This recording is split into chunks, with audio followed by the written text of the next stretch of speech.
स्वागत है आप सभी का हमारे यूट्यूब चैनल में। आज मैं आप लोगों को छत्तीसगढ़ माध्यमिक शिक्षा मंडल रायपुर द्वारा जो चौथे नंबर का असाइनमेंट दिया गया है रसायन शास्त्र विषय का, उसको मैं आपको करा रहा हूँ, ठीक है, ताकि बच्चे अच्छी मटेरियल लिख सकें और अपना असाइनमेंट अच्छे से अच्छा बना सकें। तो दोस्तों, परीक्षा में भी ये जो क्वेश्चन असाइनमेंट का है ये बहुत महत्वपूर्ण होता है, परीक्षा में भी आ सकते हैं, ठीक है। तो इनको आप याद ही कर लीजिए, आपके लिए ज़्यादा अच्छा होगा और इसको एकदम भरोसे के साथ आप याद कर सकते हैं क्योंकि मैं बहुत अच्छे से इसको लिखा हूँ, ठीक है। तो देखते हैं मिश्र धातु। मिश्र धातु क्या है, इसके दो उपयोग लिखना है। तो उत्तर है मिश्र धातु। दोस्तों, लेंथेनाइड के जो मिश्र धातु होते हैं उन्हीं को हम क्या बोलते हैं, मिश्र धातु कहते हैं, जिनके मुख्य अवयव सीजियम 40 से 50%, लेंथेनम 25%, एनडी 5% और आयरन 5% तथा अत्यंत ही अल्प मात्रा में सल्फर, कार्बन, कैल्शियम और एल्युमिनियम होते हैं। यह स्वतः ज्वलनशील होता है और प्रकाशीय चमक से चिंगारी उत्पन्न करता है, ठीक ना। यह अत्यंत ज्वलनशील होता है, कौन, आपका ये मिश्र धातु, और प्रकाशीय चमक से चिंगारी भी उत्पन्न करता है।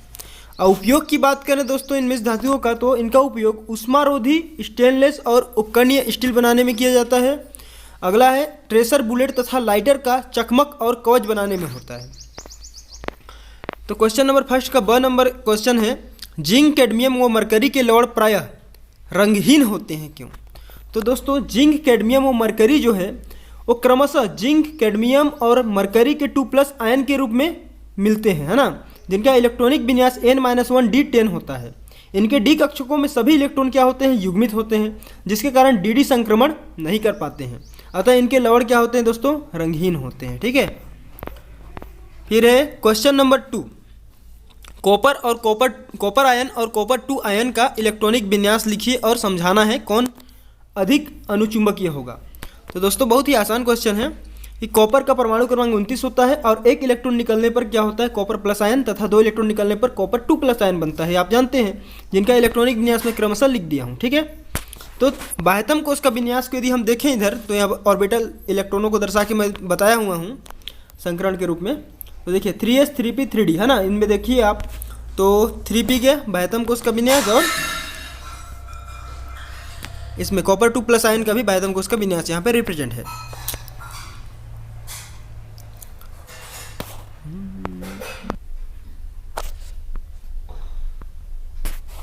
दोस्तों, यहाँ पे थोड़ा मिस्टेक हो गया है, ये कि ये जो 3d ऑर्बिटल है कॉपर 2+ का, इसमें ये जो d का चौथा नंबर का है वो पूरा युग्मित होगा ऐसे, ठीक है, और ये अयुग्मित रूप से ये इसमें ऐसे होगा, ठीक। तो इसको सुधार लीजिएगा बस, बाकी सब ओके है, ठीक।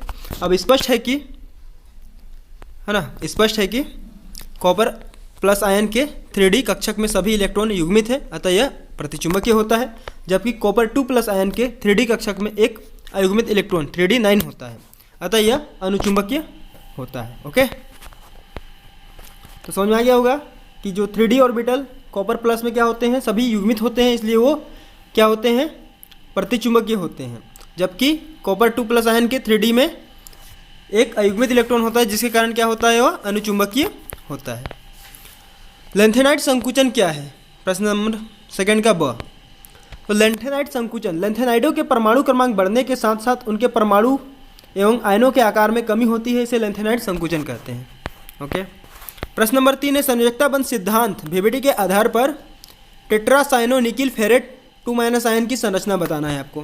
तो दोस्तों, ये जो संकुल है, इस संकुल आयन में केंद्रीय धातु निकिल है, जिसके बाह्यतम कोश का इलेक्ट्रॉनिक विन्यास देखें तो निकिल 28 है ना, तो इसका 3d8 4s2 4p0 ऐसा विन्यास होता है, जिसको हम दिखा दिए हैं।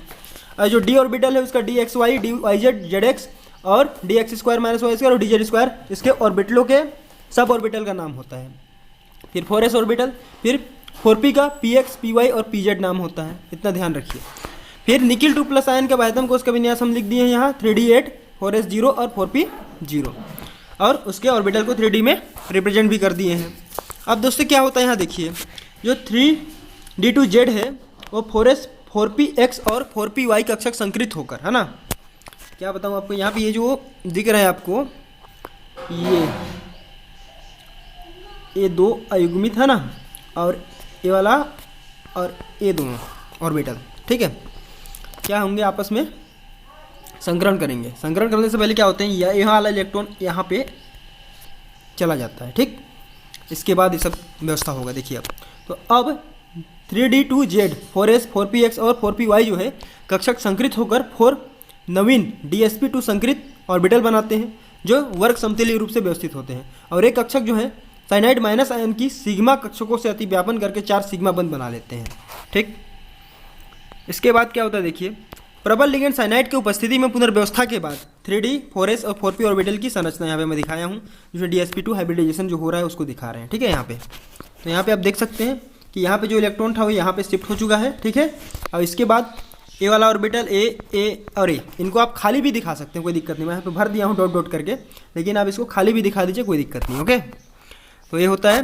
फिर है DsP2 हाइब्रिडाइजेशन संकरण।